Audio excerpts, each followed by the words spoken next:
It's one of the most historic moments in sport, and almost 30 years on, it remains more memorable than ever. The 1985 World Snooker Final pitted the world #1 and three-time champion Steve Davis against the smiling Irishman in Dennis Taylor. Snooker legend Dennis Taylor has given us countless memorable moments throughout his career, but not all of them were graceful. From commentary blunders to cheeky on-table antics, here are the 12 most disgraceful Dennis Taylor moments that had audiences either cringing or crying with laughter. Kicking off at number 12, Dennis was dealing with some serious discomfort during a coin toss. He started hopping around like he was standing on hot coals, suffering from cramp at the worst possible moment. The crowd couldn't help but chuckle as he tried maintaining his composure.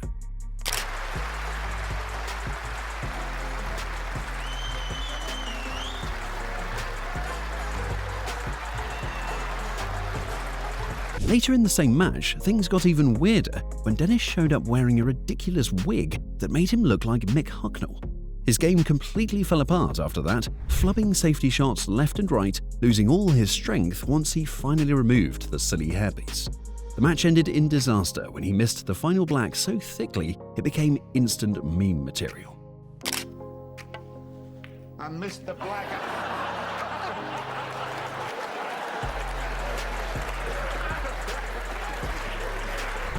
Coming in at number 11, we caught Dennis being absolutely sneaky.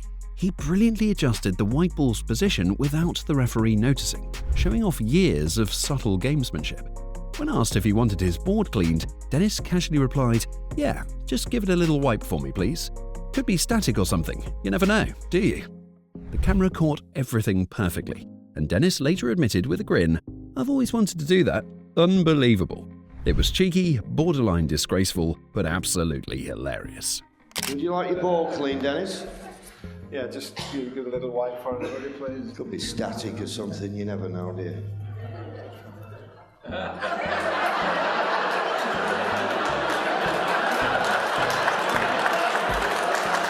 Hang on, camera 3, was he perfect on that look?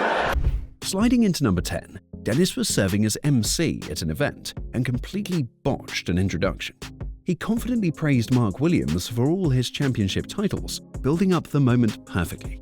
Then came the disaster. He suddenly confused him with Mark Allen and had to awkwardly ask, "What's your second name again?" The pure embarrassment on his face was priceless. It's the kind of mix-up that haunts you forever, and the audience's uncomfortable laughter made it even worse. This job. What's your second name again? Mark Allen, ladies and gentlemen! At number 9, Dennis found himself in a cringeworthy exchange with John Virgo during live commentary. The awkward back and forth between the two escalated into an embarrassing slip-up that's now legendary among fans. It wasn't an on-table disgrace, but rather a broadcasting blunder that perfectly captured how things can go hilariously wrong when you're live on air. The moment has been replayed countless times by fans who love the uncomfortable humour. Where's the cue ball going? Where's the cue ball going? JV, settle down, don't be getting excited, I know. Where's the cue ball going? Yeah. Well, if it had gone in, it'd have been an easy start if it ding Junwei.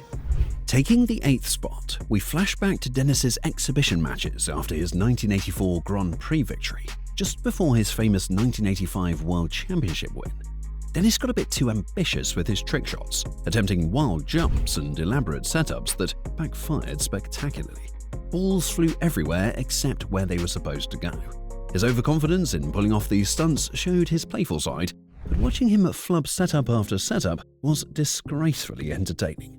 The crowd loved it even when, or especially when, nothing went according to plan. And Murphy, with all the drink in him, he was feeling fairly brave with himself, so he decided to jump in and rescue this fella. Anyway, he carried on home. About 3 o'clock in the morning, there's a knock on his door. Down to number 7. Dennis and Steve Davis recreated their legendary 1985 World Championship final, but this time it was packed with hilarious mishaps. Davis pulled off what commentators called the worst fluke ever, with a disastrous wrist shot that somehow still worked. Dennis then completely botched a high-pressure double kiss on the black, overcooking a thin contact so badly he had to do the slow-motion walk of shame back to his seat. The whole thing ended with Davis missing a crucial black, leaving both players laughing at the comedy of errors they'd just produced. Yes, it's official. He is still the worst player in the world with the rest. Don't worry. At number 6, the infamous extra ball trick appeared again, along with multiple botched tremendous strokes that were anything but tremendous. Dennis kept encountering unexpected kicks that he openly dreaded, and his self-deprecating commentary made it even funnier, calling shots perfect on the ball right after missing completely. Commentary gems like "I've not seen that one before" peppered throughout added layers of embarrassment to an already disgraceful highlight reel. There seems to be an extra ball on the table. Where's that come from? That is a tremendous stroke. I like that one. Moving to number 5, we saw the darker side of snooker when Alex Higgins lost his temper with Dennis during the 1990 Irish Masters build-up. Higgins actually threatened Taylor after a heated argument, creating one of the sport's most disgraceful moments. Thankfully, Higgins later apologised for his behaviour.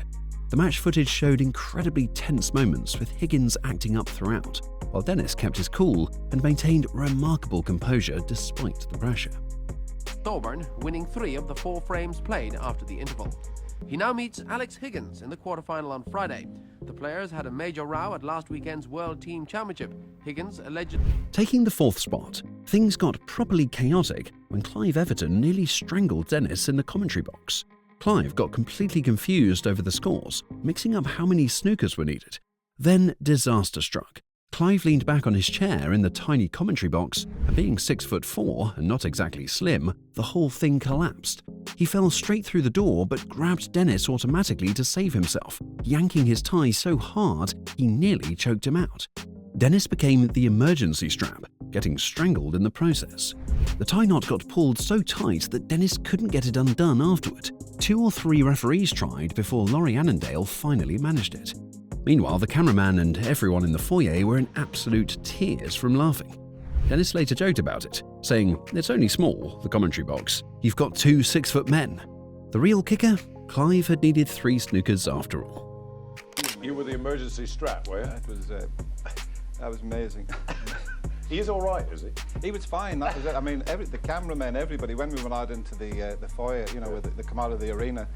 At number 3, Dennis got caught cheating not once but twice during an exhibition match against Norman Collier.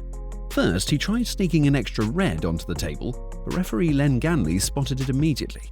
Not satisfied with one disgraceful moment, Dennis then climbed directly onto the table to take a shot, an outrageous move that should have guaranteed success. Instead, he still missed completely. The crowd absolutely roared with laughter at the audacity combined with the spectacular failure.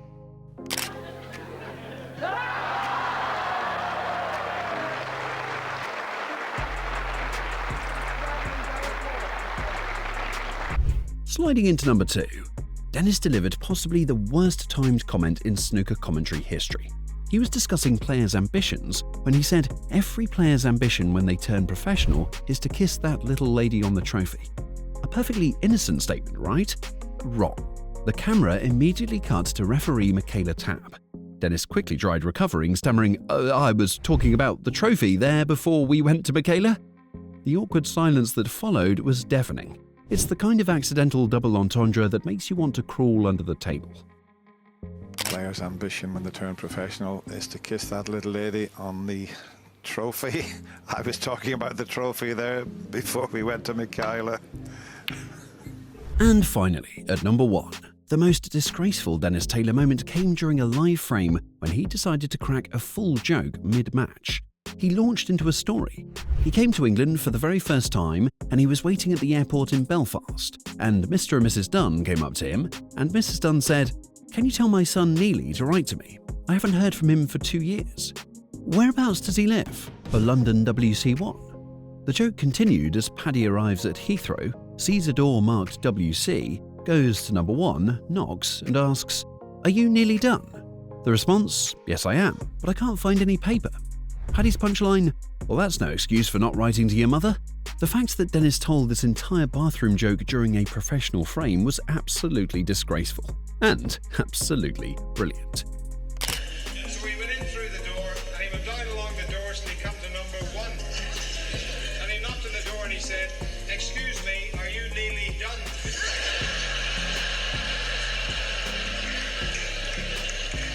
Okay, that wraps up the most disgraceful Dennis Taylor moments in snooker history. From strangling incidents to bathroom humour, Dennis proved that snooker doesn't always have to be serious. Which moment made you cringe the hardest? Drop a comment below, and don't forget to like and subscribe for more legendary snooker content.